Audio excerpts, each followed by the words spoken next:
अच्छा जी, आज हमारी डिस्कशन जो है वो बेसिकली ऑनिक्स जो हमारे पास एक डिस्ट्रीब्यूटेड कंट्रोल प्लेटफॉर्म है उस पे होगी। हमने अभी तक जो डिस्कशन की है एसडीएन के ऊपर, उसके ऊपर हमने जो कंट्रोल प्लेन है वो हमने देखी है, वो सेंट्रलाइज है। ठीक है, तो अभी हम बात करेंगे आज कि हमारे पास जो सेंट्रलाइज कंट्रोल प्लेन है उसमें कुछ इश्यूज हैं। तो उस इश्यूज को सॉल्व करने के लिए हमारे पास जो एक सॉल्यूशन है डिस्ट्रीब्यूटेड कंट्रोल प्लेन का, उसको इस तरह से इस्तेमाल किया जा सकता है बड़े नेटवर्क्स के अंदर। क्योंकि हमारे पास जब नेटवर्क बढ़ता है तो उसमें ये सेंट्रलाइज कंट्रोल प्लेन जो है बॉटलनेक हो जाती है। जैसे हमारे पास ये जो स्लाइड है करंटली, ये आपको ट्रेडिशनल नेटवर्क की डिज़ाइन को बता रही है कि हमारे पास जो ट्रेडिशनल नेटवर्क था उसके अंदर एक ही स्विच या राउटर के अंदर कंट्रोल प्लेन भी है, और इसी तरह से उसके अंदर डाटा प्लेन, दोनों चीज़ें एक ही बॉक्स के अंदर है। ये इस पर हमने डिस्कशन काफ़ी कर चुके हैं।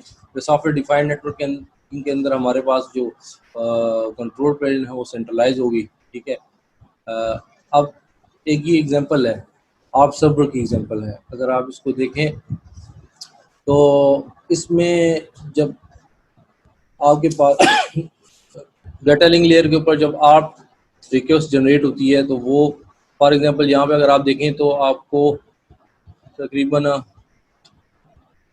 और 9 स्विचेस नज़र आ रहे हैं। तो ये आप देख लें, जब आप रिक्वेस्ट जनरेट होती है तो ड्रॉप ब्रॉडकास्ट, तो वो होती होती देखिए तमाम स्विचेस जो हैं इसको ब्रॉडकास्ट कर रहे हैं। ये आपको नज़र आ, वो इस तरह से काम करता है कि जब उस किसी भी सिस्टम के पास किसी भी दूसरे सिस्टम से कम्युनिकेट करना चाहता है तो उसका मैक एड्रेस नहीं है, तो वो एक ब्रॉडकास्ट जनरेट करता है जिससे वो ये मालूम करना चाहता है कि उसके पास आईपी एड्रेस होता है उस स्पेसिफिक नोड का, लेकिन उसका मैक एड्रेस नहीं होता। तो लेयर 2 पे मैक एड्रेस, इस वजह से वो एक ब्रॉडकास्ट करता है जिससे वो ब्रॉडकास्ट पे स्विचेस के पास जाती है। ये यहाँ पे नज़र आ रहा है कि वही ब्रॉडकास्ट की बात हो रही है, आप ब्रॉडकास्ट की, कि देखें कितनी ब्रॉडकास्ट जनरेट हो रही है।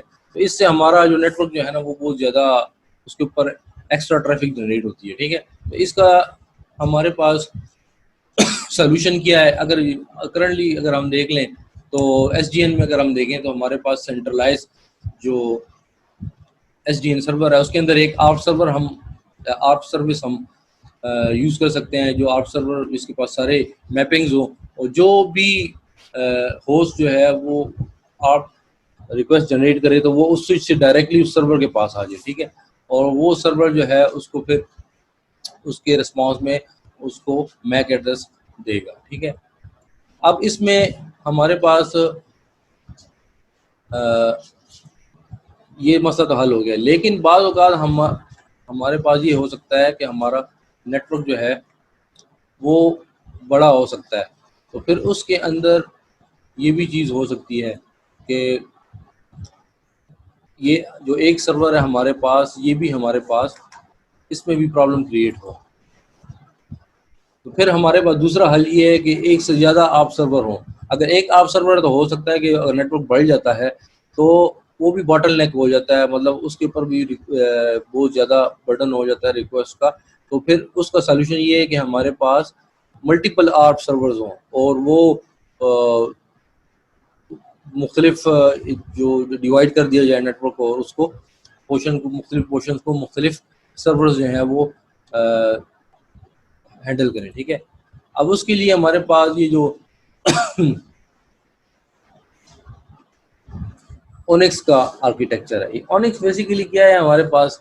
बेसिकली ओनिक्स जो है ये हमारे पास एक आर्किटेक्चर है जो कि एसडीएन की जो कंट्रोल प्लेन है उसको डिस्ट्रीब्यूटेड बना देता है। डिस्ट्रीब्यूटेड इन द सेंस कि अभी तक हमने देखा कि हमारे पास जो एक एसडीएन के अंदर सेंट्रलाइज एक सर्वर होगा, ठीक है, कंट्रोलर होगा, सेंट्रलाइज कंट्रोलर होगा।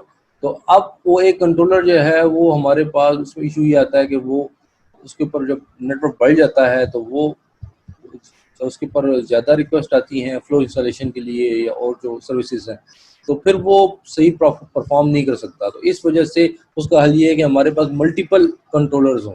ठीक है, तो उसके लिए ये ओनेक्स जो है इन्होंने इसमें डिस्ट्रीब्यूटेड कंट्रोल प्लेटफॉर्म जो है इन्होंने इंट्रोड्यूस किया कि हमारे पास मल्टीपल जो है हमारे पास सर्वर्स होंगे, ठीक है। और लेकिन यूज़र को ये इस चीज़ का नहीं पता लगेगा ये मल्टीपल है कि ये एक कंट्रोलर है, एक कंट्रोलर है कि एक से ज़्यादा कंट्रोलर है। तो ये हमारे पास ये इस तरह का आर्किटेक्चर होगा कि एक से ज़्यादा कंट्रोलर्स होंगे। इससे वो मसला हल हो जाएगा कि हमारे पास अगर एक सेंट्रलाइज कंट्रोलर है और वो उसके ऊपर जब नेटवर्क बढ़ता है और उसके ऊपर बर्डन ज़्यादा हो जाता है तो वो डाउन हो जाता है, ठीक है। तो ये मसला इसके अंदर हल हो जाएगा। तो ये ओनेक्स का आर्किटेक्चर अगर आप देखें, इसमें सबसे टॉप के ऊपर आपको सर्विस नज़र आ रहे हैं, फिर उसके नीचे जो है ये मैनेजमेंट कनेक्टिविटी इंफ्रास्ट्रक्चर है। ये हमारे पास हो सकता है कि ये जो सर्विस कनेक्टेड है उसका वो है। फिर नीचे जो फिजिकल एक्चुअल इंफ्रास्ट्रक्चर है, जो एक्चुअल हमारे पास नेटवर्क है वो फिजिकल में आ जाएगा। ये ओनेक्स जो है इसकी हमारे पास जो कंट्रीब्यूशन है, एक तो हमारे पास सबसे पहले अगर आप देखें तो इसकी कंट्रीब्यूशन में एक तो हमारे पास ये हो गया कि ये जो सेंट्रलाइज कंट्रोल लॉजिक है उसको डिस्ट्रीब्यूटेड कर दिया, कि जैसे हमने कहा कि हमारे पास जो कंट्रोलर होगा वो सेंट्रलाइज होगा, एक होगा नहीं, अब वो डिस्ट्रीब्यूटेड होगा। हो सकता है ये हमारे पास जो कंट्रोलर्स है 2 हैं 3 हैं, ठीक है, लेकिन इससे यूज़र पे कोई फ़र्क नहीं पड़ेगा। जो फ़ायदा ये होगा कि हमारे पास जब डिस्ट्रीब्यूटेड हो गई है कंट्रोल प्लेन या जो कंट्रोलर्स हैं वो ज़्यादा हो गए हैं, तो अब बॉटलनेक नहीं रहा कंट्रोलर हमारे पास, ये हमें फ़ायदा हो गया। अच्छा, फिर इसके साथ दूसरा हमारे पास ये फ़ायदा है कि हम, क्योंकि ये भी हमारे पास एक अच्छा थोड़ा सा अच्छा, ये हम बात कर रहे थे कि हमारे पास ओनेक्स जो है ये जो एप्लीकेशन डेवलपर्स हैं उनको एक एपीआई प्रोवाइड करेगा सिंपल सी, जिससे वो आसानी से जो है उसको एक्सेस कर सकेंगे नेटवर्क की सर्विसेज को। तो क्योंकि ओनेक्स हमारे पास जिस तरह से हमने इससे पहले कंट्रोलर्स पर डिस्कशन किए है, जो कंट्रोलर जो है वो बेसिकली एक नेटवर्क ऑपरेटिंग सिस्टम होता है, ठीक है। कंट्रोलर जो है जैसे हमने पॉक्स की बात की थी, हमने फ्लड लाइट रियो, ये सारे हमारे पास नेटवर्क ऑपरेटिंग सिस्टम है। तो एसडीएन के अंदर जो नेटवर्क ऑपरेटिंग सिस्टम होता है ये रन हो रहा होता है, और इस नेटवर्क ऑपरेटिंग सिस्टम के ऊपर फिर हमारे पास एप्लीकेशंस होती हैं। वो एप्लीकेशन राउटिंग की हो सकती है, वो एप्लीकेशन जो है ट्रैफिक इंजीनियरिंग की हो सकती है, वो फायरवॉल हो सकता है, कुछ भी हो सकता है। तो वो एप्लीकेशन जो है वो बेसिकली ये जो नेटवर्क ऑपरेटिंग सिस्टम है, चाहे वो पॉक्स है चाहे वो ओनेक्स है, उससे उसकी सर्विसेज एक्सेस करेंगे। फॉर एग्जांपल अगर उन्होंने नेटवर्क का टोपोलॉजी को एक्सेस करना है, टोपोलॉजी क्या है, किसी स्पेसिफिक स्विच के ऊपर कोई रूल इंस्टॉल करना है, ठीक है या किसी स्पेसिफिक स्विच जो है उसके स्टेटस को मालूम करना है, उसकी पोर्ट्स की स्टेटस को, ठीक है। तो वो सारी चीज़ें ये रिक्वेस्ट एप्लीकेशंस करेंगी नेटवर्क ऑपरेटिंग सिस्टम को, जो कि पॉक्स है या ओनेक्स है कोई भी, ठीक है। तो ये उस एपीआई की बात हो रही है, ठीक है। अच्छा, फिर हमारे पास दूसरा एक इसके अंदर इशू होगा कि जो, क्योंकि इसके अंदर हमारे पास ओनेक्स जो है वो एक डिस्ट्रीब्यूटेड कंट्रोल प्लेटफॉर्म है, तो इसके अंदर कंट्रोलर्स ज़्यादा होंगे। अब ये कंट्रोलर्स आपस में किस तरह से स्टेट को डिस्ट्रीब्यूट करते हैं, वो इसके लिए ऑब्जेक्टिव ये है कि ऐसे फ्लेक्सिबल किस्म के मैकेनिज्म हो जो कि ये स्टेट डिस्ट्रीब्यूशन के लिए इस्तेमाल हों।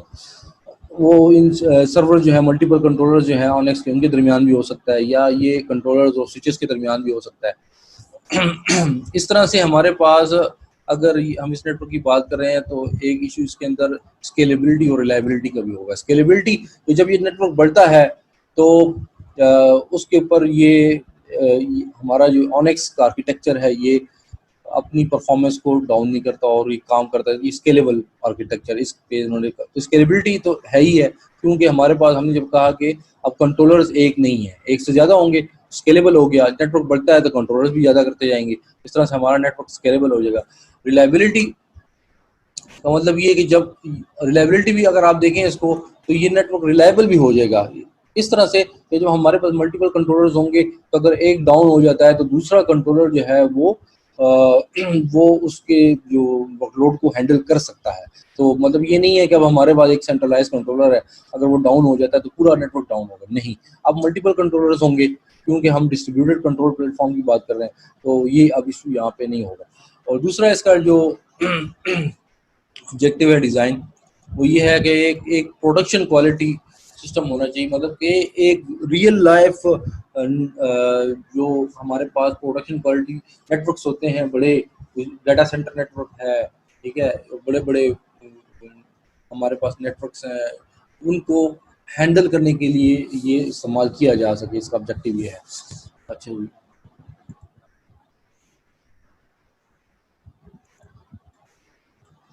अच्छा जी। तो इसका जो डिज़ाइन है, इस डिज़ाइन में जो चैलेंजेस हैं वो एक तो ये जनरलिटी कि हमारे पास ये wide range of network application जो है उसके लिए फैसिलिटीज़ दे सके। वो सारे हमारे पास नेटवर्क एप्लीकेशंस है, वो तमाम नेटवर्क एप्लीकेशंस जो हैं वो इसकी सर्विसेज को एक्सेस कर सकें, ठीक है। अब उसमें बहुत सारी हमारे पास कौन कौन सी, जैसे मैंने बताया कि हमारे पास राउटिंग की एप्लीकेशन हो सकती हैं, फायरवॉल की एप्लीकेशन हो सकती है, ट्रैफिक इंजीनियरिंग की हो सकती है, कोई भी एप्लीकेशन है तो उसके लिए सर्विसेज इसको देना है, ऐसे जनरल किस्म की सर्विसेज प्रोवाइड करना कि वो सारे इस एप्लीकेशन इसको यूज़ कर सकें। स्केलेबिलिटी, ठीक है, स्केलेबिलिटी की बात तो हमने कर दी, तो स्केलेबल है, जिससे इससे पहले मैंने बताया कि मल्टीपल कंट्रोलर्स हैं, तो स्केलेबिलिटी होगी। रिलायबिलिटी भी है कि फेलियर हैंडलिंग जो है वो भी हो जाएगी, क्योंकि मल्टीपल कंट्रोलर्स हैं तो वो एक फेल हो जाएगा तो दूसरा इनेबल हो जाएगा। दूसरा simplicity, simplicity in the sense कि ऐसे सब फंक्शन प्रोवाइड करे ये नेटवर्क ऑपरेटिंग सिस्टम के जो नेटवर्क एप्लीकेशन है ऊपर जो हम बनाएंगे रन करेंगे, तो वो उनका काम आसान हो जाए। उनको नेटवर्क सर्विसेज को एक्सेस करना, चाहे टोपोलॉजी को एक्सेस कर रहे हैं या राउटिंग फंक्शन को एक्सेस कर रहे हैं, जितने भी है वो उसको एक्सेस करना आसान हो जाए। परफॉर्मेंस ऑटोमेटिकली, इसकी परफॉर्मेंस अच्छी हो जाएगी। हाँ, नेक्स्ट उस पर जाते हैं। तो हमारे पास ये जो ऑनेक्स जो है बेसिकली ऐसा आर्किटेक्चर है जो कि हमें डिस्ट्रीब्यूटेड कंट्रोल प्लेटफॉर्म प्रोवाइड करता है। तो इसके अंदर जो ऑनेक्स की एपीआई है वो डेवलपर को ये फैसिलिटी देता है कि वो नेटवर्क को as a basically as graph जो है ना उसको प्रोग्राम कर सकता है। इस नेटवर्क के अंदर जितनी भी एंटिटीज हैं, जैसे यहाँ पे एग्जांपल दी गई है कि जैसे अगर ये एक ग्राफ है, तो इस ग्राफ के अंदर अगर आप देखें तो आपके पास ये एक ये जो सर्कल नज़र आ रहा है, अगर ये स्विच है, ठीक है, तो इस स्विच के अंदर वो एंट्री को इंस्टॉल करना है, उसके पोर्ट्स को लिस्ट करना है, उसके अंदर जो अपडेट्स आ रही हैं, पोर्ट इनेबल हो रही है, डिसेबल, लिंक अप डाउन हो रहे हैं, उसकी अपडेट्स हैं, ठीक है। फिर आगे आप नेक्स्ट जो इसका लिंक देखें तो वो उसकी पोर्ट है, फिर उसको आगे वो पोर्ट कनेक्टेड है होस्ट से। तो इस ऑनेक्स के आर्किटेक्चर में जो डेवलपर्स हैं वो एक्सेस करते हैं नेटवर्क को, तो वो एक एज ए ग्राफ होता है। उस ग्राफ के अंदर वो उसको वो सारे एलिमेंट्स जो हैं वो नेटवर्क के अंदर जो एलिमेंट्स वो एज ए ग्राफ रिप्रेजेंट, ठीक है, और वो उसको एक्सेस करके उसकी प्रॉपर्टीज़ को चेंज कर सकते हैं, अपडेट कर सकते हैं। हाँ, तो यहाँ पे जो हमारे पास जो ऑनेक्स जो कंट्रोल सर्वर है या जो कंट्रोलर है, उसके अंदर जो नेटवर्क की इंफॉर्मेशन है वो सेव हो रही है as a network information base, उसको निब कहा जा रहा है, ठीक है। वो जितने भी ग्राफ के एलिमेंट्स हैं नेटवर्क के अंदर, जितने भी स्विचेज हैं, राउटर्स हैं, उनकी पोर्ट्स हैं, उनके साथ जो होस्ट कनेक्टेड है, वो सारे एज ए ग्राफ स्टोर होते हैं और उसको नाम दिया गया है नेटवर्क इंफॉर्मेशन बेस, ठीक है।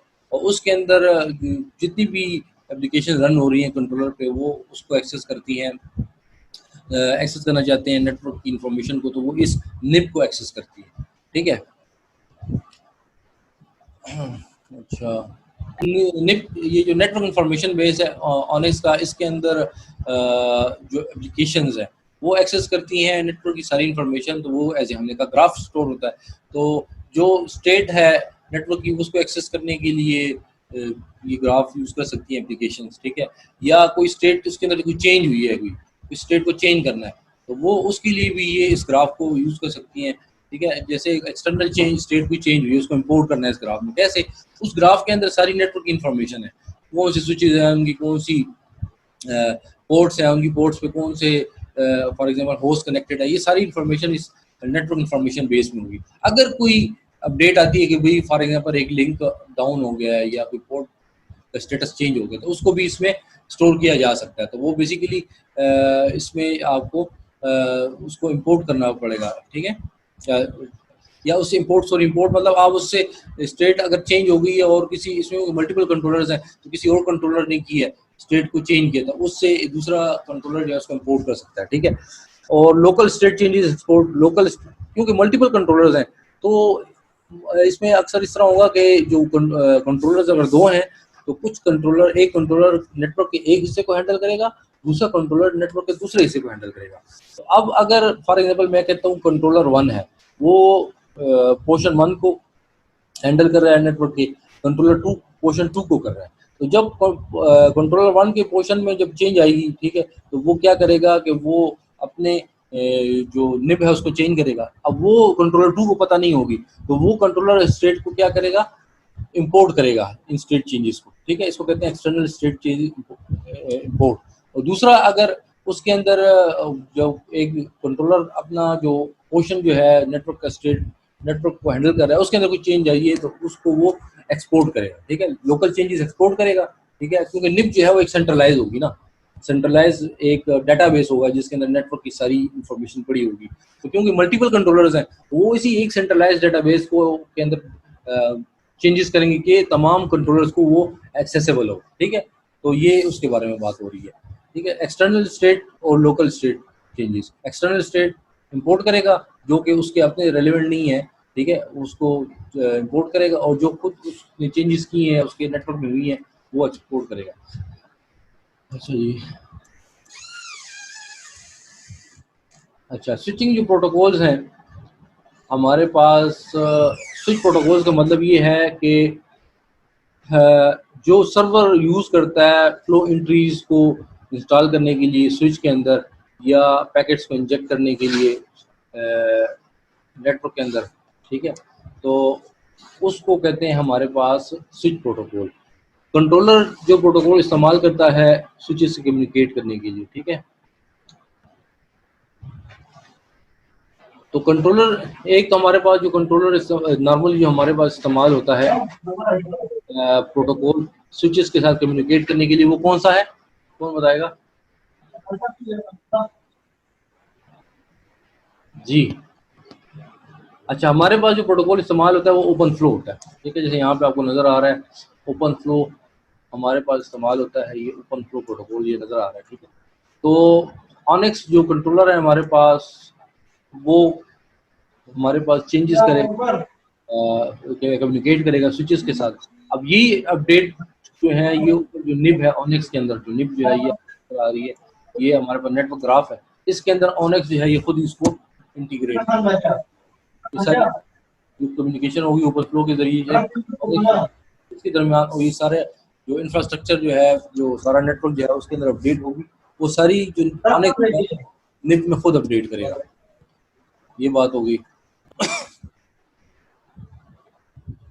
अच्छा जी, उसके बाद दूसरा नेक्स्ट जो है वो हमारे पास है कि किस तरह से, क्योंकि ये एक डिस्ट्रीब्यूटेड सिस्टम है तो इसके अंदर एक हमारे पास बड़ा ऑब्जेक्टिव ये है कि जो डेटा जो होगा उसको किस तरह से डिस्ट्रीब्यूट किया जाए। क्योंकि डिस्ट्रीब्यूट किस तरह से किया जाए मतलब क्या है कि हमारे पास कंट्रोलर ज़्यादा हैं, ठीक है, तो ऑटोमेटिकली इनके पास हर एक कंट्रोलर जो है वो अलग अलग से नेटवर्क पोर्शन को अगर वो हैंडल कर रहा है तो उनके पास डिफरेंट डेटा जनरेट हो रहा है, और इस डेटा को ये एक दूसरे के साथ एक्सचेंज करेंगे, ठीक है, क्योंकि नेटवर्क की इंफॉर्मेशन है वो एक सेंट्रलाइज निब में अगर स्टोर करनी है तो उसको अपडेट करना है, ये सारी चीज़ें इसके अंदर करनी होंगी। तो क्योंकि एक सेंट्रलाइज कंट्रोलर नहीं है, डिस्ट्रीब्यूटेड कंट्रोलर में हम बात कर रहे थे कि स्टेट डिस्ट्रीब्यूशन की बात हम यहाँ पे इसलिए कर रहे हैं कि क्योंकि हमारे पास यहाँ पे डिस्ट्रीब्यूटेड कंट्रोल प्लेटफॉर्म है। तो डिस्ट्रीब्यूटेड कंट्रोल प्लेटफॉर्म में हमारे मल्टीपल कंट्रोलर्स हैं, और वो मल्टीपल जो कंट्रोलर्स हैं वो एक सेंट्रलाइज जो हमारे पास निब होगी, नेटवर्क इंफॉर्मेशन बेस जो निब जो है उसमें तमाम नेटवर्क की इंफॉर्मेशन होगी, ठीक है, और वो उसके अंदर अपडेट करेंगे। अब क्योंकि ये स्टेट डिस्ट्रीब्यूटेड स्टेट है, क्योंकि डिफरेंट कंट्रोलर्स हैं और हर एक कंट्रोलर जो है उसके वो डिफरेंट नेटवर्क के पोर्शन को कंट्रोल कर रहा है।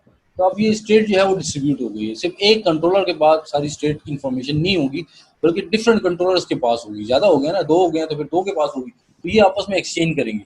तो इसके लिए हमारे पास जो ऑनेक्स जो है ऑनेक्स ने जो बेसिकली दो हमारे पास ऑप्शन है। एक तो ये कि अगर कोई क्रिटिकल स्टेट है, आप चाहते, इन्होंने दो किस्म के ऑप्शन दिए हैं। एक तो ये कि जिसमें कंसिस्टेंसी चाहिए, ऐसी स्टेट है कि जो आप चाहते हैं कि वो ज़रूर अपडेट हो, कंसिस्टेंट हो। कुछ ऐसी एप्लीकेशन हो सकती हैं जिसके अंदर कुछ स्टेट ऐसी हो सकती है कि जो बहुत ज़्यादा उसकी अहमियत होगी, और कुछ ऐसी एप्लीकेशन होंगी जिसमें आपको थोड़ी बहुत उसमें इतनी कंसिस्टेंसी ना हो, तो वो उसको बर्दाश्त किया जा सकता है। लेकिन बाद ऐसी एप्लीकेशन होंगी नेटवर्क की जिसके अंदर आपको कंसिस्टेंसी चाहिए होगी। और अब इसमें ये होता है कि जब आपको बाज़ औक़ात आप लोग ट्रेड ऑफ करते हैं कंसिस्टेंसी में, ठीक है, या परफॉर्मेंस के अंदर, तो उसमें फिर आपका ओवरऑल सिस्टम की जो ऑपरेशन जो है वो ज़्यादा एफिशिएंटली या फास्टली हो सकता है, ठीक है। हाँ, तो ये दो किस्म के हमारे पास ऑप्शन इसमें हैं, ये दे रहे हैं। एक तो ये, अगर आपको ऐसी एप्लीकेशन है जिसमें वो चाहते हैं कि डेटा जो है वो कंसिस्टेंट है। दूसरा जो है उसके अंदर ऐसे है कि डेटा बहुत ज़्यादा स्पीड से चेंज हो रहा है, डायनामिकली उसके अंदर बहुत ज़्यादा चेंजेस आ रही हैं, लेकिन इतना कंसिस्टेंट स्टेट की ज़रूरत नहीं है, ठीक है। तो इसमें दो हैं कि हमारे पास अनेक्स हमें प्रोवाइड करता है कंसिस्टेंट डेटा स्टोरेज के लिए। अगर कोई एप्लीकेशन चाहती है कि डेटा स्टोर करना है उसमें, और उसके लिए उसको कंसिस्टेंसी चाहिए, तो उसके लिए एसक्यूएल टाइप स्टोरेज जो है वो प्रोवाइड की जाती है, लेकिन इसकी परफॉर्मेंस इतनी अच्छी नहीं है। उसका ऑपरेशन थोड़ा सा उसकी परफॉर्मेंस अच्छी नहीं होगी। इसके मुकाबले में दूसरी जो ऑनेक्स फैसिलिटी प्रोवाइड करता है वो है हमारे पास DIT based memory based DIT। ये हमारे पास जो मैकेनिज्म है ये फास्ट है, लेकिन इसकी कंसिस्टेंसी जो है वो इतनी ज़्यादा नहीं है। इसमें कुछ ऑपरेशन लॉस हो सकता है स्टोरेज के दौरान, तो ये उस जगह पे इस्तेमाल हो सकता है, वो एप्लीकेशन इसको यूज़ कर सकती हैं कि जिनको एफिशिएंट ऑपरेशन चाहिए, लेकिन अगर कंसिस्टेंसी को वो कंप्रोमाइज़ कर सकती हैं वो एप्लीकेशन, ठीक है। इसकी एग्जाम्पल अगर आप नीचे देख लें तो हमारे पास यहाँ पे दो ऑपरेशन, जैसे अगर हम आर्प सर्वर को इम्प्लीमेंट करते हैं ऑनेक्स के ऊपर जो है, आर्प सर्वर को हम इम्प्लीमेंट करते हैं, और आर्प सर्वर जो है वो उसके अंदर दो, एक तो ये कि वो जो टोपोलॉजी जो है उसके पास टोपोलॉजी सारी पड़ी होगी नेटवर्क की सारी, ठीक है। तो वो जो टोपोलॉजी की जो इंफॉर्मेशन है वो बेसिकली रिलेटिवली ऐसी ऐसी स्टेट है कि जो कि बहुत ज़्यादा चेंज नहीं होती। तो इस किस्म के ऑपरेशन के लिए जो है SQL टाइप स्टोरेज इसको इस्तेमाल किया जा सकता है, क्योंकि इसमें इसका कंसिस्टेंट होना ज़रूरी है, और इसके अंदर चेंजेस भी बहुत कम आती हैं, तो परफॉर्मेंस की भी इतनी ज़्यादा इशू नहीं है। इसके मुकाबले में जो दूसरी जो हमारे पास IP टू मैक मैपिंग्स हैं, जो कि आप सर्वर के पास पड़ी होती हैं, वो ज़्यादा स्पीड से जो है ना उसमें चेंज आती है, वो रैपिडली उसके अंदर चेंज आती है। तो इसके अंदर जो है हमें ज़्यादा efficient operation, data storage operation चाहिए। तो इसमें आप सर्वर जो एप्लीकेशन है वो जो ऑनेक्स जो memory based DIT storage provide करता है उसको इस्तेमाल कर सकता है, ठीक है। तो ये दो टाइप की जो स्टोरेज कैपेबिलिटीज़ हैं ऑनेक्स के अंदर, जो उन्होंने डिफरेंट एप्लीकेशन के लिए डिज़ाइन की हुई है। एक तो ये कि वो एप्लीकेशन को कंसिस्टेंसी चाहिए लेकिन परफॉर्मेंस का इशू नहीं है, तो वो SQL बेस्ड स्टोरेज को यूज़ कर सकते हैं। और दूसरी जो ऐसी एप्लीकेशन हैं जिनको कंसिस्टेंसी पे कम्प्रोमाइज़ हो सकता है थोड़ा सा, लेकिन एफिशिएंट ऑपरेशन चाहिए, परफॉर्मेंस अच्छी रहेगी ऑपरेशन की, तो उसमें हमारे पास मेमोरी बेस्ड DIT ऑपरेशन इस्तेमाल हो सकता है। अच्छा,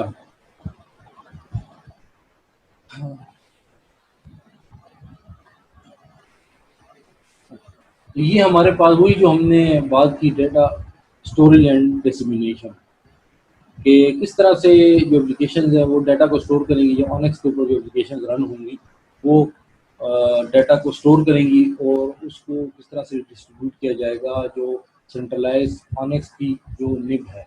अगर आप यहाँ पे देखें तो ये आपको ये जो चीज़ है ये ऑनिक्स की निब है। तो मुझे ऑनिक्स की जो निब होती है हमारे पास तमाम नेटवर्क की स्टेट पड़ी होती है, नेटवर्क की टोपोलॉजी और मिसाल के तौर पर कितने कौन स्विचेस हैं, वो स्विचेस कौन कौन से पोर्ट से कनेक्टेड हैं, उन पोर्ट पे कौन से होस्ट कनेक्टेड है। ये जो आपको एक ग्राफ सा नज़र आ रहा है, ठीक है, ये जो ग्राफ है ये ग्राफ बेसिकली सारा नेटवर्क की टोपोलॉजी है, सारी नेटवर्क की सारी इंफॉर्मेशन है। जो ऑनिक्स जो है वो इस ये ग्राफ की फॉर्म में इस तमाम नेटवर्क जो है अंडरलाइंग नेटवर्क है उसकी इंफॉर्मेशन इस ग्राफ में स्टोर करता है, ठीक है। तो ये जो नीचे जो हमारे हमें मैकेनिज्म नज़र आ रहे हैं ये इस निप के अंदर जो इंफॉर्मेशन है इसको स्टोर करने के मुख्तलिफ तरीके हैं, दो तरीके हैं मेनली।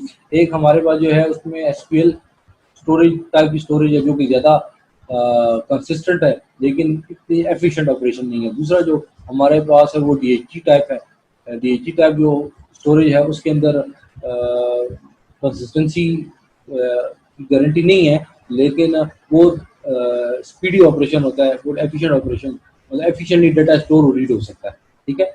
और बहुत ज़्यादा परफॉर्मेंस अच्छी होती है डाटा को स्टोर और रीड करने के लिए। और एसक्यूएल टाइप जो है उसके अंदर थोड़ा सा परफॉर्मेंस लैग करती है लेकिन कंसिस्टेंसी होती है कि हमें ये श्योर होता है कि डाटा रीड हो गया है, राइट हो गया है, ठीक है। राइट की अक्सर होती है कि राइट हो गया डाटा एफिशिएंट। तो इसमें हमारे पास इसी की एग्जांपल आपको बता रहे हैं कि अगर आपके पास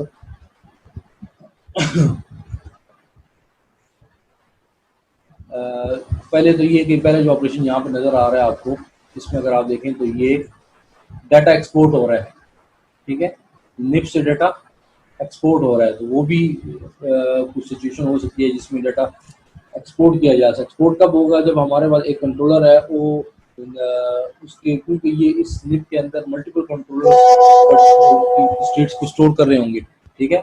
इस निप में मल्टीपल कंट्रोलर स्टोर कर रहे होंगे स्टेट को। तो कोई ऐसा कंट्रोलर जिसके पास स्टेट नहीं है तो वो उसको फिर जो अपनी स्टेटस को पहले एक्सपोर्ट में वो अपनी स्टेट को जो करंट उसकी स्टेटस को स्टोर करेगा, ठीक है। और उसके बाद जो नेक्स्ट है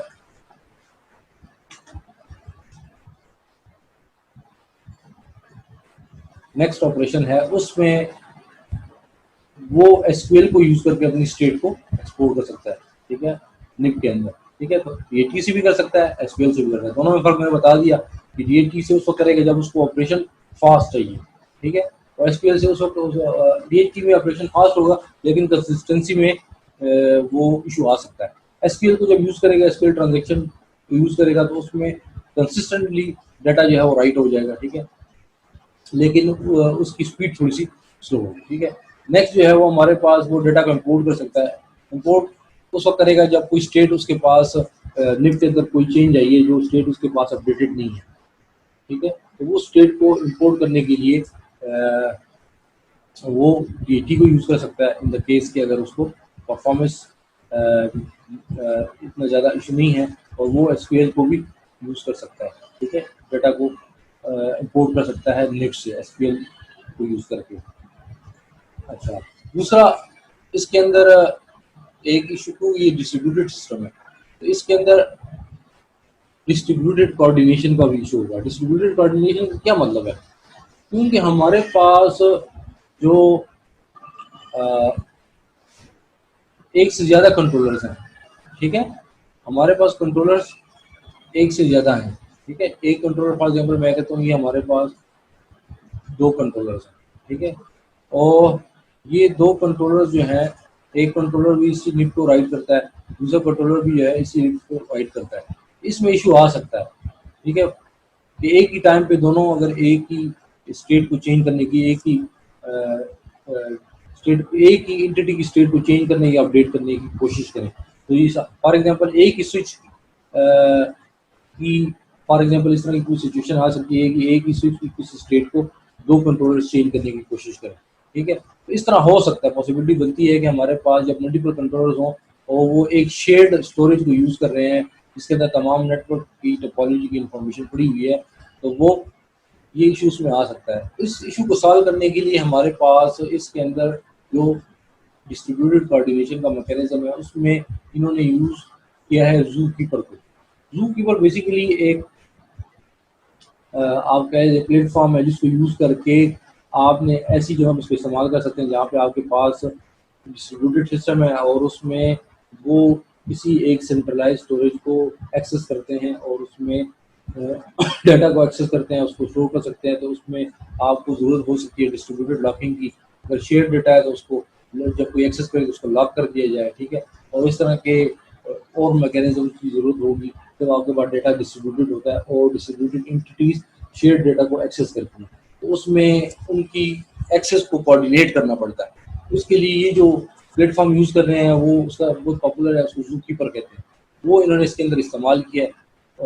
उसको आप यूज़ कर जो एप्लीकेशन डिज़ाइनर्स होंगे, जो भी नेटवर्क एप्लीकेशन लिखें डेवलप करेंगे, वो इसको यूज़ करके और इसके अंदर जो फैसिलिटीज़ हैं उसको यूज़ करके जो डाटा का एक्सेस है उसको या ऐसी शेयर्ड रिसोर्सेज हैं उसकी एक्सेस को कोऑर्डिनेट कर सकेंगे, ठीक है। ये इसका ऑब्जेक्टिव है। दूसरी जो मेन हमारे पास इशू है ऑनिक्स के अंदर वो है स्केलिंग है, रिलायबिलिटी, स्केलेबिलिटी और रिलायबिलिटी का। क्योंकि ऑनिक्स जो आर्किटेक्चर है उसके अंदर मैं दोबारा बता देता हूँ कि हमारे पास ऑनिक्स के अंदर ये काम किया गया है प्लेटफॉर्म के अंदर, ये एक ऐसा नेटवर्क ऑपरेटिंग सिस्टम प्रोवाइड किया गया है जिसके अंदर आपके पास मल्टीपल कंट्रोलर्स हो सकते हैं।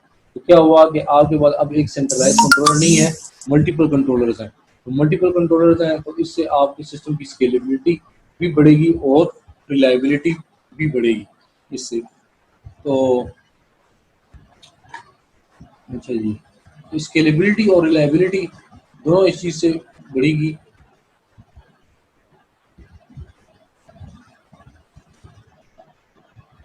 अच्छा,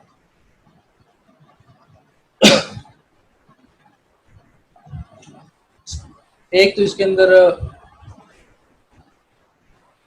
हमारे पास जो स्केलेबिलिटी जो है उसके इश्यूज जो हैं वो ये हैं कि आपके पास जब एक बड़ा इशू तो ये है कंट्रोलर और स्विचेस के दरमियान कम्युनिकेशन, ठीक है। आपके पास जो कम्युनिकेशन हो रही है, स्टेट डिस्ट्रीब्यूशन हो रही है, स्विचेस की स्टेट को मैनेज करना, स्विचेस को मैनेज करना, ठीक है। एक तो ये हो गया। दूसरी जो है वो हमारे पास वो है कि डिफरेंट जो कंट्रोलर्स हैं, डिफरेंट कंट्रोलर्स पे डिफरेंट ऑनिक्स के इंस्टेंसेस रन होंगे, उनके दरमियान कम्युनिकेशन, ये है हमारे पास एक इसके अंदर एक ये इशू है।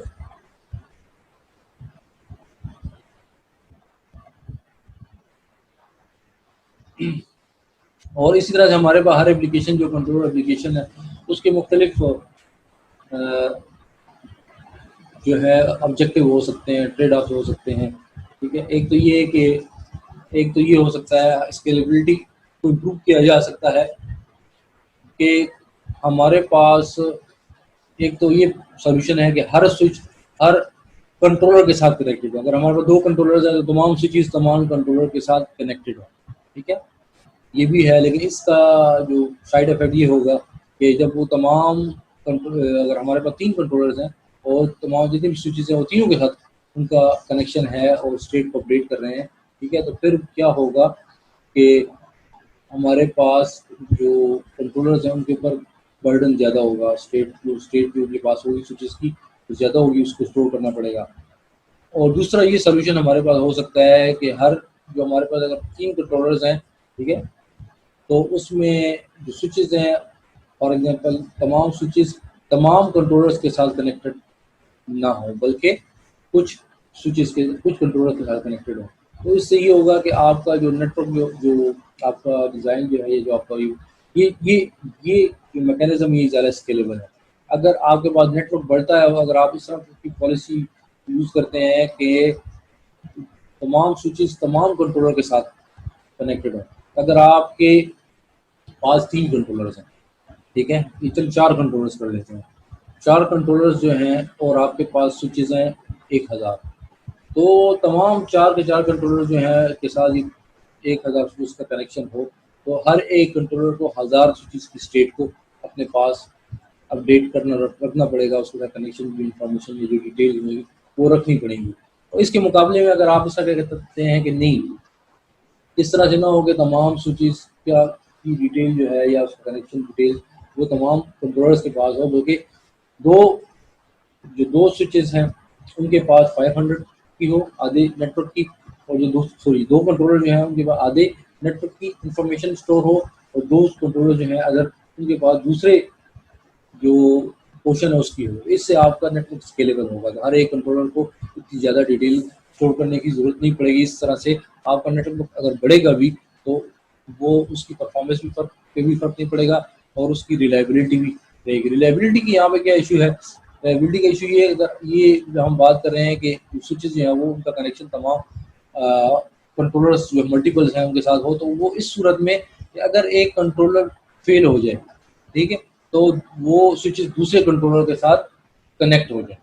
ये इसके लिए वो दूसरे कंट्रोलर के साथ भी कनेक्शन अपना रखेंगे, ठीक है। तो इससे हमारी रिलायबिलिटी इंक्रीज होती है, लेकिन हमने रिलायबिलिटी को भी मेंटेन रखना है, और उसके साथ साथ अपने आपका सिस्टम भी स्केलेबल हो। उसका हल यही है कि इसके अगर हम तमाम स्विचेस को तमाम कंट्रोलर के साथ कनेक्ट करते हैं, और तो उससे रिलायबिलिटी तो बहुत ज़्यादा होगी, लेकिन स्केलेबल सिस्टम इतना नहीं होगा। तो उसका हमने मिड में मीडियम टाइप का एक सोल्यूशन लेना है कि नहीं, ऐसे करते हैं कि तमाम कंट्रोलर के साथ स्विचेस का कनेक्शन ना हो फास्ट फेल ओवर का, बल्कि कुछ के साथ हो। तो इससे रिलायबिलिटी भी हमारे पास मेंटेन रहेगी और हमारा सिस्टम भी स्केलेबल होगा।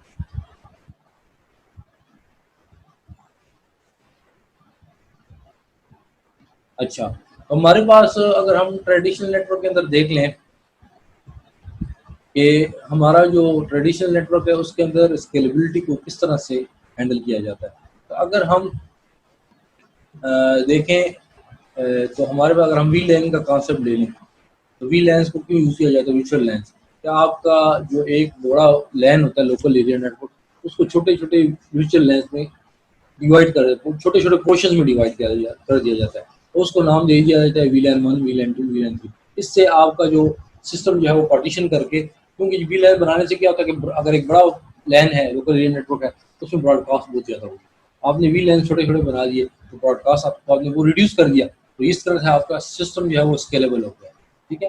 दूसरा, अगर हम देख लें ट्रेडिशनली तो हमारे पास MPLS के अंदर एज राउटर्स यूज़ होते हैं, ठीक है, जो कि उनके पास इंफॉर्मेशन होती है सब कुछ टनल्स की, जो कि सबसे टॉप टनल्स होते हैं। तो उस तरह भी एज राउटर्स को यूज़ करके, ठीक है, और इंफॉर्मेशन को एग्रीगेट करके उसको सिस्टम को स्केलेबल बनाया जाता है। ये हो गया। इसी तरह से आप देख लें, आईपी एड्रेसिंग की एग्जांपल ले लें कि आईपी एड्रेसेस राउटर्स के अंदर जब स्टोर किए जाते हैं तो उसमें आईपी प्रीफिक्स को यूज़ किया जाता है। पूरा एड्रेस नहीं इस्तेमाल किया जाता, बल्कि एक उसका प्रीफिक्स पोर्शन सा एक होता है आईपी एड्रेस का, वो इस्तेमाल किया जाता है। तो वो उससे क्या होता है कि आपके पास जो राउटिंग टेबल का साइज़ भी कम हो जाता है, तो आपका राउटिंग टेबल सिस्टम जो है स्केलेबल हो जाता है। इसी तरह से पेटीएम के अंदर भी राउटिंग एरियाज डिफाइन किए जाते हैं, ठीक है, और वो राउटिंग एरियाज जो है वो जहाँ तक उसकी ज़रूरत हो वहाँ तक उसको एक्सपोज किया जाता है, तो इससे भी सिस्टम स्केलेबल हो जाता है। तो ये टेक्निक जो है वो हम इसमें भी यूज़ कर सकते हैं कि जहाँ पे जो इंफॉर्मेशन हम एग्रीगेट कर सकें वहाँ पे एग्रीगेशन करें, जहाँ पे पार्टीशनिंग की ज़रूरत हो वहाँ पार्टीशनिंग कर लें। जैसे अगर यहाँ पे यही पार्टीशनिंग और एग्रीगेशन की एग्जांपल अगर हम ले लें, तो यहाँ पे अगर देखें तो वही सर यहाँ पे देखें तो आपको नज़र आएगा कि हमारे पास 3 कंट्रोलर्स हैं, ठीक है, 3 कंट्रोलर्स हैं ऑनेक्स के, ठीक है, और इसके अंदर ये जो पहला कंट्रोलर है वो इन 2 स्विचेस को कंट्रोल कर रहा है, दूसरा कंट्रोलर जो है फॉर एग्जांपल इस कंट्रोल कर रहा है, तीसरा स्विच जो है वो इसको तो मतलब हर एक स्विच जो है वो उसके पास डिफरेंट कंप्यूटेशनल टास्क हो सकते हैं, ठीक है। हम इस तरह कर सकते हैं कि हम 3 कंट्रोलर्स बना लें डिफरेंट, और हर एक कंट्रोलर को स्पेसिफिक टास्क दे दें। टास्क मतलब 3-4 किस्म के टास्क हो रहे हैं पूरे नेटवर्क पे, ठीक है, तो वो हम 3 कंट्रोलर पे डिवाइड कर दें, एक पार्टीशनिंग ये होगी, इससे आपका सिस्टम स्केलेबल हो जाएगा, ठीक है। एक तो ये हो गया। दूसरा,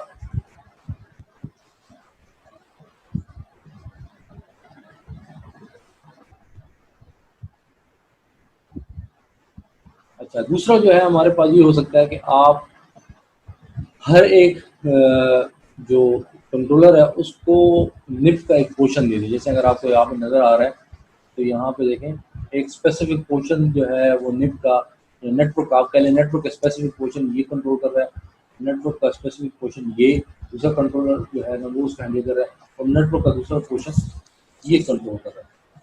तो इसमें हम टास्क की डिवाइडिंग करें, बल्कि नेटवर्क का पोर्शन जो है, ठीक है, वो डिफरेंट इंस्टेंसेस को या डिफरेंट कंट्रोलर्स को हम असाइन कर देते हैं, वो उसको हैंडल करते हैं। तो इस तरह भी आप पार्टीशनिंग कर सकते हैं काम की। मतलब ये तीनों टेक्निक जो आपको पहली ये दूसरी हम देख रहे हैं, ये काम को पार्टीशन करने की है। काम को पार्टीशन करके मतलब उसको डिवाइड करके और उसको डिफरेंट कंट्रोलर को असाइन करना, ठीक है। ऑनेक्स में आप इस तरह कर सकते हैं। अच्छा जी,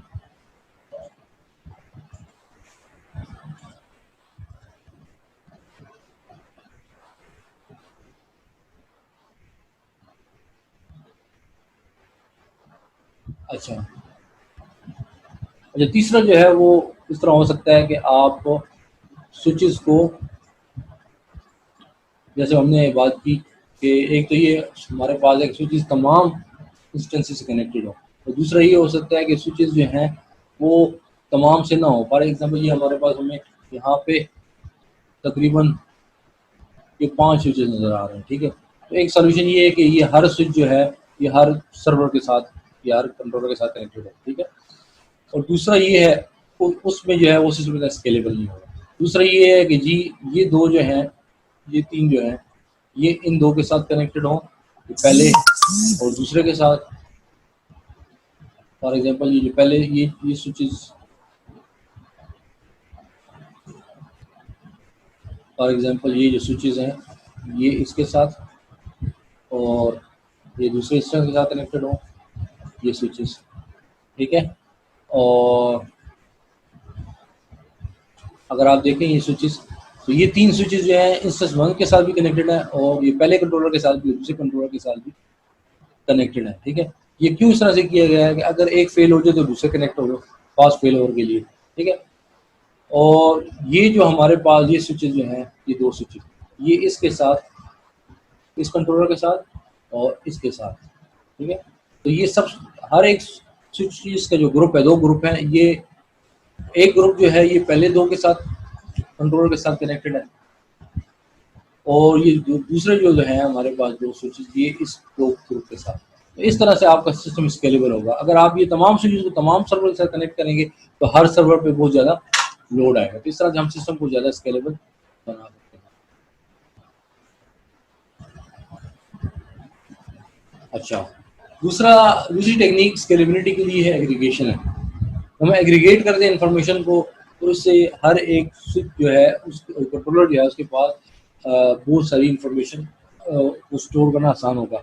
एग्रीगेशन का कॉन्सेप्ट ये है कि आपने इस तरह से इंफॉर्मेशन को हर एक कंट्रोलर के अंदर सेव करवाना है कि जिससे हर एक कंट्रोलर जो है उसके पास पूरा जो नेटवर्क है उसके बारे में, उसकी स्टेट के बारे में इंफॉर्मेशन हो समराइज फॉर्म में, ठीक है। क्योंकि जो बाद अगर डिटेल इंफॉर्मेशन की जरूरत नहीं होती, समराइज इंफॉर्मेशन भी जो है वो भी काम कर जाती है। जैसे यहाँ पे अगर आप एग्जांपल देख लें तो हमारे पास यहाँ पे आर्क सर्वर की एग्जांपल है। आर्क सर्वर क्या करता है कि उसके पास इंफॉर्मेशन होती है कि हर एक जो होस्ट है नेटवर्क के ऊपर, ठीक है, उसके अंदर कितने नंबर ऑफ होस्ट हैं और हर एक होस्ट का एवरेज अप टाइम क्या है, ठीक है। जैसे यहाँ पर अगर आप देखें तो 2 होस्ट हैं और उसका अप टाइम एवरेज 5 आवर्स है। 10 होस्ट हैं, ठीक है, और उसका अप टाइम जो है 3 आवर्स है एवरेज अप टाइम। इस तरह से 8 होस्ट हैं, उसका एवरेज ऑफ टाइम 5 आवर्स है, ठीक है। तो ये बहुत सारी इंफॉर्मेशन है, ठीक है। तो इसको एग्रीगेट किया जा सकता है, ठीक है। इस तरह से फॉर एग्जांपल अगर ये सारी इंफॉर्मेशन है तो इस सारी इंफॉर्मेशन को अगर आप देखें तो ये वाला सारा पोर्शन, ये सारा जो पोर्शन इसको एग्रीगेट करके हम किस तरह से एग्रीगेट हम करें, तो अगर आप देखें नेक्स्ट स्लाइड में तो इस सारी इंफॉर्मेशन को एग्रीगेट कर दिया, इसको पूरा एक एग्रीगेट फॉर्म में हम इस तरह से शो कर सकते हैं कि 20 होस्ट है और हर एक होस्ट का 4 आवर्स ऑफ टाइम है, ठीक है। तो वो पूरी जो प्रीवियस इंफॉर्मेशन थी उसका आप उसकी एवरेज को शो कर सकते हैं। जैसे अगर आप देखें यहाँ पे हम इसको पीछे देखते हैं जाके इस स्लाइड में ये देखें, ठीक है। तो इस तमाम इंफॉर्मेशन को जहाँ पे हमें नज़र आ रही है ये वाली, इसको एग्रीगेट कर दिया, ठीक है। इसको शेयर करना आसान होगा।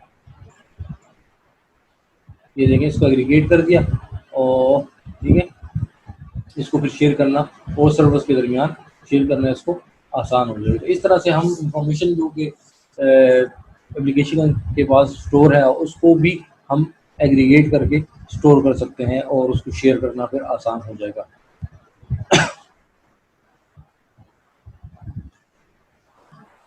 अच्छा, नेक्स्ट जो है हमारे पास कि ऑनेक्स के अंदर जो है रिलायबिलिटी को किस तरह से अचीव किया गया है। ये जो आर्किटेक्चर है इसमें रिलायबिलिटी को किस तरह से अचीव किया गया है। ठीक है, तो पहली बात ये है कि जो नेटवर्क एलिमेंट्स हैं वो अगर फेल हो जाते हैं या लिंक फेल हो जाता है, ठीक है, तो ये बेसिकली ऑनेक्स के अंदर एप्लीकेशंस की रिस्पॉन्सिबिलिटी है। जो नेटवर्क एप्लीकेशंस डिज़ाइनर बनाएगा, डेवलप करेगा, वो खुद ही इस चीज़ को हैंडल करेगा कि नेटवर्क एलिमेंट फेल हो जाता है या लिंक फेल हो जाता है, उसके लिए वो खुद ही मैकेनिज्म जो है या उसके लिए जो लॉजिक जो है वो बिल्ड करेगा। ठीक है, दूसरा जो इंफ्रास्ट्रक्चर है, जो स्विचेस हैं और वो आपस में कनेक्टेड हैं या जो आपस में स्विचेस और कंट्रोलर्स का कनेक्शन है, ठीक है, उसके लिए हमारे पास मल्टी पाथ राउटिंग प्रोटोकॉल का इस्तेमाल किया जा सकता है। अगर दरमियान में स्विचेस और कंट्रोलर्स का कनेक्शन है, इसको रिलायबल बनाने के लिए उस कनेक्टिविटी को फेलियर की हालत में जो है उसको हैंडल करने के लिए मल्टी पाथ प्रोटोकॉल यूज़ किया। मल्टी पाथ का मतलब कि मल्टीपल पाथ्स जो है वो यूज़ किए जा सकते हैं। फॉर एग्जांपल कंट्रोलर्स की कनेक्टिविटी के लिए, कंट्रोलर या स्विचेस की कनेक्टिविटी के लिए आपस में अगर कोई फेल हो जाता है लिंक, तो उसका एक पाथ की जब बजाय उसके साथ उसके बैकअप में दूसरा पाथ भी यूज़ किया जाएगा। अगर प्राइमरी पाथ फेल हो जाए तो सेकेंडरी जो पाथ है उसको इस्तेमाल किया जाएगा। तो इसको मल्टी पाथ प्रोटोकॉल राउटिंग कह सकते हैं, इसको इस्तेमाल किया जा सकता है। दूसरा, अगर हमारे पास ऑनेक्स फेलियर मतलब कोई कंट्रोलर, मल्टीपल कंट्रोलर्स हैं और उसमें कोई कंट्रोलर फेल हो जाता है, ठीक है, तो उसमें ये है कि हमारे पास जो कंट्रोलर फेल हो जाएगा तो जो दूसरे कंट्रोलर्स हैं वो उसको उसका काम जो है वो दूसरे कंट्रोलर जो है उसको हैंडल करेंगे।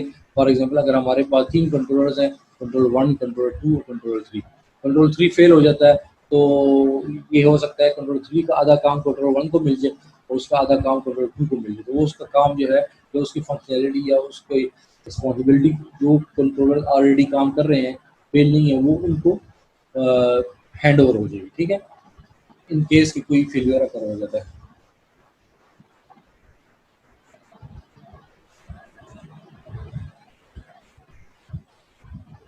अच्छा जी, जो इसकी इम्प्लीमेंटेशन है वो तकरीबन इसमें सी प्लस प्लस, पाइथन और जावा को यूज़ किया गया और तकरीबन 150,000 लाइन्स है कोड की। इसके अलावा इसके अंदर तकरीबन 15 डेवलपर्स हैं और 3 इदारों ने मिलकर इस पर काम किया हुआ है। अभी तक जो है इसकी जो क्वालिटी, अभी ये पुरानी एक कंट्रोलर है, तो इस पे उस वक्त जब ये आया था तो उस वक्त इसकी टेस्टिंग हो रही है, अभी काफ़ी ये टेस्ट हो चुका है, भी कंप्लीट हो चुकी है इसमें टेस्टिंग काफ़ी।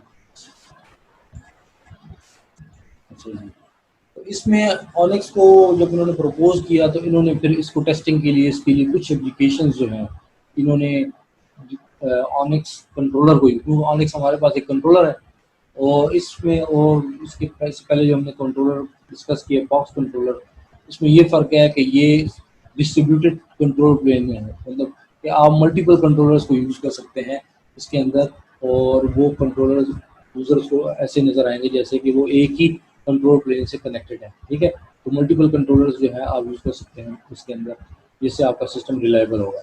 इसमें उन्होंने कुछ एप्लीकेशन बिल्ड किए हैं। पहली एप्लीकेशन जो है ना इन्होंने बिल्ड की है वो आपके पास इथेन है। ये बेसिकली एक इंटरप्राइज सिक्योरिटी सॉल्यूशन था और इसको उन्होंने इस ऑनेक्स के ऊपर जो है जो कंट्रोलर है उसको बिल्ड किया। इसका फ़ायदा ये था कि एक ही सेंट्रलाइज पोजीशन से आप सिक्योरिटी, पूरी ऑर्गेनाइजेशन की सिक्योरिटी को कॉन्फ़िगर कर सकते हैं, पॉलिसी को, सिक्योरिटी पॉलिसी को, आपकी एक्सेस पॉलिसी लगा सकते हैं और वो तमाम नेटवर्क के ऊपर जो है वो इम्प्लीमेंट हो जाएगी।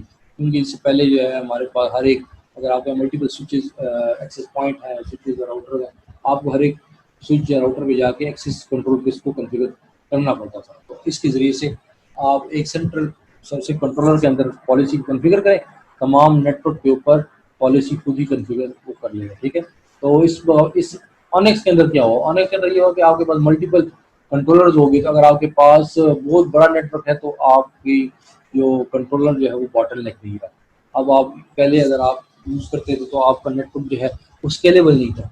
अब ऑनेक्स को यूज़ करके अब आपने जो सिक्योरिटी इम्प्लीमेंट करनी है वो आप बहुत बड़े नेटवर्क के अंदर जो है उस सिक्योरिटी को इम्प्लीमेंट कर सकते हैं, चाहे उसके बाद उस नेटवर्क के अंदर हज़ारों की तादाद में स्विचेस हों, तो फिर भी आप उस नेटवर्क के अंदर पॉलिसी को कॉन्फ़िगर कर सकते हैं, क्योंकि अभी आपके पास जो कंट्रोल प्लेटफॉर्म है ऑनेक्स वो डिस्ट्रीब्यूटेड है। वो एक सेंट्रलाइज्ड जो बॉटलनेक का जो इशू था सेंट्रलाइज्ड कंट्रोलर का वो इसके अंदर नहीं है। ठीक है, तो ये आपके पास पहली एप्लीकेशन थी। अच्छा, इसमें अगर आप देख लें तो इसमें जो होस्ट लोकेशन और लिंक का स्टेटस है उसको शेयर किया गया है डी मेमोरी बेस जो DHT स्टोरेज है जो कि ऑनेक्स प्रोवाइड करता है उसको इस्तेमाल करके होस्ट की लोकेशन और लिंक के स्टेटस को शेयर किया गया तब इस एप्लीकेशन को बनाया गया। ये उसके बारे में। अच्छा, इसी तरह से दूसरी जो एप्लीकेशन इन्होंने इसके अंदर बिल्ड की है वो है डिस्ट्रीब्यूटेड वर्चुअल स्विच। बेसिकली इस डिस्ट्रीब्यूटेड वर्चुअल स्विच का काम ये था कि आपके पास जो वर्चुअल स्विचेस हैं, आपके पास डिफरेंट हाइपरवाइजर्स हैं, उसको मैनेज करने के लिए आपके पास वर्चुअल स्विचेस हैं। ठीक है, तो आपके पास एक स्विच है बड़ा और उसके ऊपर मुख्तलिफ वर्चुअल स्विचेस आप बना सकते हैं। ठीक है, और उसके ऊपर सिक्योरिटी को इम्प्लीमेंट करना, क्वालिटी ऑफ सर्विस को। ठीक है, वर्चुअल मशीन जो है हर एक डिफरेंट हाइपरवाइजर है, वर्चुअल मशीन जो है वो वर्चुअल स्विचेस के साथ कनेक्टेड है और स्विचेस को हैंडल करना। ठीक है, तो वो सारी वो एप्लीकेशन जो है वो इस ऑनेक्स के ऊपर उसको इस डिस्ट्रीब्यूटेड वर्चुअल स्विच को इम्प्लीमेंट किया गया। अब इसका क्या फ़ायदा होगा? इसका फ़ायदा ये होगा कि हमारे पास, क्योंकि ये ऑनेक्स जो है डिस्ट्रीब्यूटेड कंट्रोल प्लेटफॉर्म है, तो हमारे पास जो ये डाटा सेंटर्स होते हैं या क्लाउड कंप्यूटिंग का जो कॉन्सेप्ट है, ठीक है, उसके अंदर जो आपके पास डिफरेंट वर्चुअल मशीन्स होती हैं और हज़ारों वर्चुअल मशीन्स हो सकती हैं और उसके अंदर उनके कनेक्शन हो सकते हैं, हंड्रेड्स ऑफ कनेक्शन हो सकते हैं, उनको मैनेज करना आसान हो। वो नेट उसमें बहुत सारी वर्चुअल मशीन्स होती हैं और आपका जो वर्चुअलाइज जो नेटवर्क होता है वो बहुत बड़ा हो सकता है, तो उसके लिए आपको ऐसा सिस्टम चाहिए था जो स्केलेबल हो। तो ऑनेक्स जो है, क्योंकि हमारे पास डिस्ट्रीब्यूटेड कंट्रोल प्लेटफॉर्म है, अगर आपके पास वर्चुअल मशीन्स वहाँ पे ज़्यादा हैं और नेटवर्क ज़्यादा बढ़ते जा रहे हैं, तो उसमें मल्टीपल कंट्रोलर्स को इस्तेमाल करके इस डिस्ट्रीब्यूटेड वर्चुअल स्विच को इस्तेमाल किया जा सकता है। अच्छा, तो ये दूसरी एप्लीकेशन मैंने इसमें डिज़ाइन की। तीसरी जो है इन्होंने multi tenant virtualize data centre application जो है वो इसके अंदर ऑनेक्स के टॉप के ऊपर उन्होंने बिल्ड की, जिसका मकसद ये था कि हर एक जो आपके पास डाटा सेंटर के अंदर जो टेनेंट होता है, जो एक आपका कस्टमर होता है, ठीक है, जो भी अच्छा, ये multi tenant virtualize data centre जो एप्लीकेशन है, इसका काम है कि आपके पास डाटा सेंटर के अंदर मुख्तलिफ यूज़र्स होते हैं। ठीक है, और उन तमाम यूज़र्स को अलग अलग लेयर 2 नेटवर्क चाहिए, मतलब उनका अपना लैन है और उस लैन के अंदर उन्होंने अपने सिस्टम जो है वो एक लैन बनाया हुआ है और उसके अंदर सर्वर है, क्लाइंट्स हैं, वो सारी चीज़ें। ठीक है, तो हर एक यूज़र चाहता है कि उसका जो नेटवर्क है वो आइसोलेटेड हो, उसमें अपनी मर्जी से वो आईपी एड्रेसिंग स्कीम को यूज़ कर सके, उसकी रिसोर्सेज जो है वो उसके रिसोर्सेज को कोई और एक्सेस ना कर सके। ठीक है, ये इसका काम होता है डाटा सेंटर के अंदर। तो ये एप्लीकेशन जो है ऑनेक्स के ऊपर इसको इम्प्लीमेंट किया गया, क्योंकि आपके पास जो डाटा सेंटर है उसके अंदर हज़ारों की तादाद में यूज़र हो सकते हैं और हज़ारों की तादाद में उनके नेटवर्क्स हो सकते हैं। तो उसके लिए ऑनेक्स जो है इसका ये ऑनेक्स का आर्किटेक्चर बहुत ज़्यादा सूटेबल है, क्योंकि इसमें हमारे पास डिस्ट्रीब्यूटेड कंट्रोल प्लेटफॉर्म है। अगर आपके पास वहाँ पे हज़ारों नेटवर्क यूज़र्स हैं तो वो ऑनेक्स ही वहाँ पे ज़्यादा सूटेबली यूज हो सकता है। अगर आप इसको ट्रेडिशनल एसडीएन को यूज़ करेंगे जिसके अंदर सेंट्रलाइज कंट्रोल प्लेन है, डिस्ट्रीब्यूटेड नहीं है, मल्टीपल कंट्रोलर्स नहीं है, तो वो जो है नेटवर्क आपका बैठ जाएगा। ठीक है, वो इतनी अच्छी परफॉर्मेंस नहीं देगा, बल्कि वो स्केल ही नहीं कर सकेगा, वो आप उसको यूज़ ही नहीं कर सकेंगे। तो इस वजह से ऑनेक्स जो है उसके लिए, ऑनेक्स इस किस्म के एप्लीकेशन के लिए बहुत ज़्यादा फेवरेबल है कि आप इसको यूज़ करें। और ये एप्लीकेशन मैंने इसमें डेवलप की है। ये जो नेक्स्ट एप्लीकेशन है ये बेसिकली हमारे पास आईपी राउटर, ये राउटिंग एप्लीकेशन है जो कि ऑनेक्स के ऊपर जो है उन्होंने इम्प्लीमेंट की है। और इसका जो ऑब्जेक्टिव है वो ये है कि वर्चुअलाइज फॉरवर्डिंग प्लेन, मतलब राउटिंग एप्लीकेशन होगी ऑनेक्स के ऊपर, ठीक है। और वो सारी राउटिंग ऑनेक्स के ऊपर हैंडल की जा रही है। इसमें लेयर 2, लेयर 3 ACL टेबल्स हो, एक्सेस कंट्रोल लिस्ट टेबल्स हो गए, लेयर 3 फॉरवर्डिंग होगी, ठीक है। ये सारी चीज़ें यहाँ पे ऑनेक्स के ऊपर इन्होंने एक राउटिंग एप्लीकेशन। अब इसका फ़ायदा क्या हुआ कि आपके पास वही जो राउटिंग एप्लीकेशन, जो राउटिंग फंक्शन है ऑनेक्स के ऊपर, उसको इम्प्लीमेंट करने का फ़ायदा ये है कि अब वो राउटिंग जो है वो ज़्यादा रिलायबल, वो ज़्यादा आपके पास स्केलेबल हो गई है। क्योंकि अगर आप एक सेंट्रलाइज प्लेटफॉर्म पे ऑनेक्स के अलावा अगर आप करते हैं तो आपके पास एक कंट्रोलर है, उसके ऊपर आपने राउटिंग एप्लीकेशन रन की, ठीक है। लेकिन अभी आपके पास क्योंकि डिस्ट्रीब्यूटेड कंट्रोल प्लेन है, तो इसमें जो आपकी राउटिंग एप्लीकेशन है वो मल्टीपल कंट्रोलर्स पर भी रन हो सकती है। मिसाल के तौर पे अगर आपको बड़ा नेटवर्क है, उसमें आप एक नेटवर्क की राउटिंग, एक पोर्शन की राउटिंग एक कंट्रोलर को दे देते हैं, दूसरी की राउटिंग दूसरे को दे देते हैं। तो इस तरह से टास्क को आप टोटल जो कंप्यूटेशनल टास्क है उसको आप डिवाइड कर देते हैं, तो ओवरऑल राउटिंग भी एफिशिएंट हो जाएगी, ठीक है। ठीक है जी।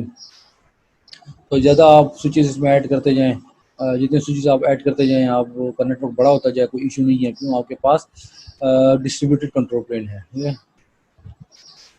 और इसी तरह से अगर फिजिकल स्विचेस बढ़ाते हैं तो आपका नेटवर्क जो है उसकी कैपेसिटी भी बढ़ जाएगी, ठीक है। कंक्लूजन, हमारे पास ऑनेक्स ने एक तो स्टेट डिस्ट्रीब्यूशन का प्रॉब्लम जो है वो डेवलपर के लिए हल कर दिया। क्या मतलब?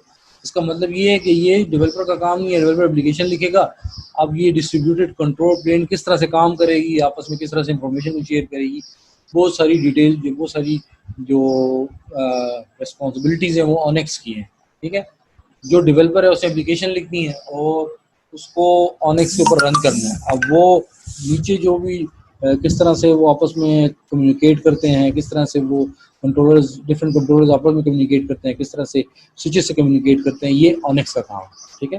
तो लो लेवल जो डिटेल्स हैं, लो लेवल डिटेल्स जो हैं वो अब उसके बारे में जो एप्लीकेशन डेवलपर है, ठीक है, या जो नेटवर्क एप्लीकेशन डेवलपर है, उसको इसके बारे में सोचने की ज़रूरत नहीं है, ठीक है। क्योंकि नेटवर्क ऑपरेटिंग सिस्टम, ऑनेक्स जो नेटवर्क ऑपरेटिंग सिस्टम है वो ये सारे काम कर रहा है, ठीक है।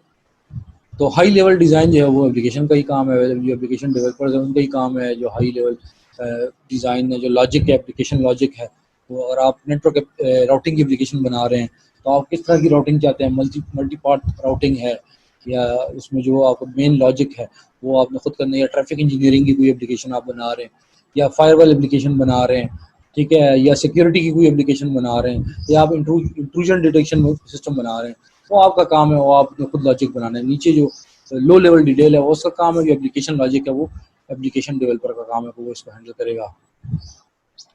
अच्छा, दूसरा ये कि ये जो ऑनेक्स इन्होंने हमारे पास डिस्ट्रीब्यूटेड कंट्रोल प्लेटफॉर्म बना है, ये कोई सिर्फ रिसर्च नहीं है, बल्कि ये इसको मुख्तलिफ ऑर्गेनाइजेशंस में इसको इम्प्लीमेंट किया गया और ये इस्तेमाल किया गया है। ये सिर्फ रिसर्च नहीं है, बल्कि ये रियल प्रोडक्शन लेवल का जो है ना एक कंट्रोलर है, डिस्ट्रीब्यूटेड कंट्रोलर है, उसको इस्तेमाल किया गया मुख्तलिफ कंपनीज के अंदर, तो उसको चेक किया गया है। ये था ऑनेक्स के बारे में।